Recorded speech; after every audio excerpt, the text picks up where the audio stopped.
Bonjour à toutes et à tous, c'est Thomas et Kenji pour un numéro spécial Manga CB.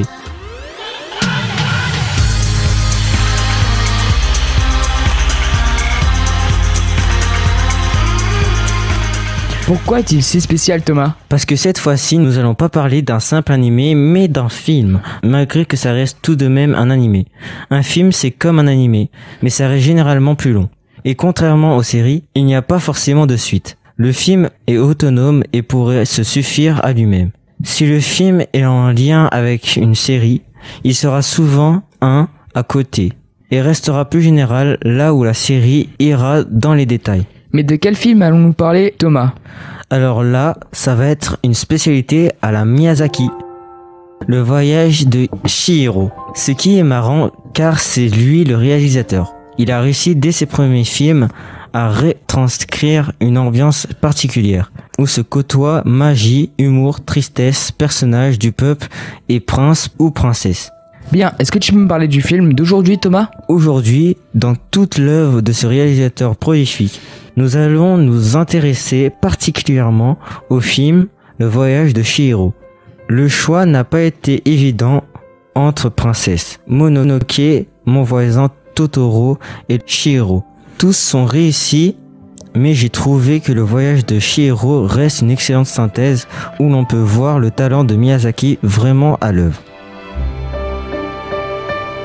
Écrit et réalisé par Hayao Miyazaki et produit par le studio Ghibli, sorti en 2001. Mais qu'est-ce donc que ce studio, Thomas ? Car je ne pense pas que tout le monde sait ce que c'est. Le studio Ghibli est un studio d'animation japonais fondé par Hayao Miyazaki et Isao Takahata en 1985. Nice, tu peux continuer, Thomas.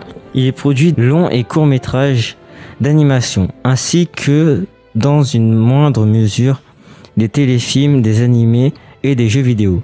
Miyazaki écrit le scénario en s'inspirant de la fille de son producteur associé, Seiji Okuda, qui vient lui rendre visite chaque été.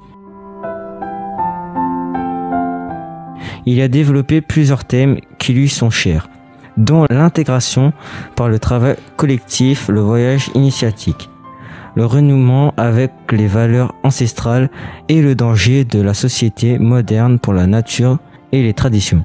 La production de Chihiro débute en 2000 avec un budget de 19 millions de dollars.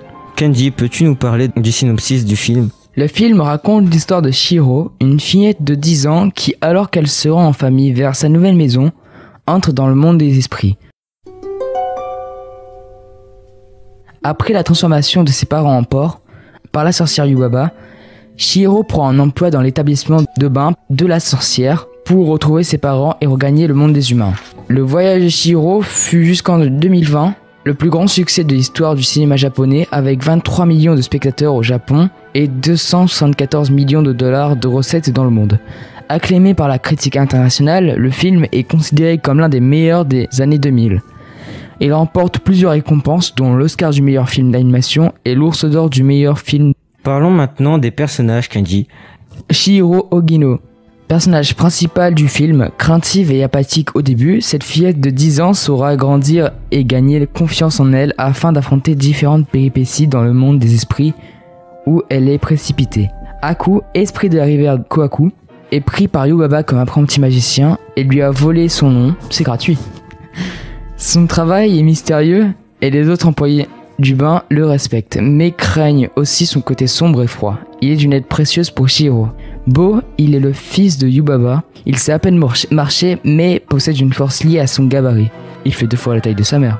Yubaba, la vieille des bains, patronne d'Aburaya, l'établissement de bains publics, c'est aussi une sorcière avare et acariâtre, riche veuve. Elle ne tolère que l'obéissance aveugle de ses employés. Sans visage, personnage mystérieux et masqué, il peut disparaître à sa convenance au départ. Il n'est pas doté de parole, mais en subjuguant des employés du bain avec des richesses, il parvient à exprimer son insatiable appétit, car en les dévorant, il peut absorber leur voix et leur personnalité. Passons maintenant aux notes. Combien mets-tu pour ce film, Thomas ? Le film porte bien son nom, il est un voyage à lui tout seul, et ce, sous plusieurs formes. Il y développe plusieurs thèmes qui lui sont chers. dans l'intégration par le travail collectif, le voyage initiatique, le renouement avec les valeurs ancestrales, notamment le Shinto et le danger de la société moderne pour la nature et les traditions. Et toi Kenji? 6 sur 10 car j'aime bien l'ambiance du style asiatique et le scénario et les dessins qui, on peut dire, pour l'époque, que ça déchire. Et c'est ainsi que se termine ce numéro spécial de Manga CB. Nous nous reverrons très prochainement et vous souhaite une agréable écoute sur le 101.7 FM.